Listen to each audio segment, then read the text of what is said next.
आज आपण गाजराचा हलवा बनवणार आहे वेगळ्या पद्धतीने. जरा स्वच्छ गाजर एकदम शिलून आणि धुवून घेतल्या स्वच्छ.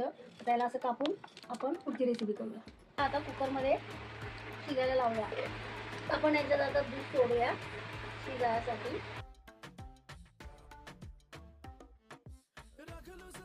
आपण आता याला कुकरवर ठेवूया. आपली गाजर चांगली शिजून झाल्यात. त्याला आता आपण मिक्स करून घेऊया. परत शिजायला लावूया.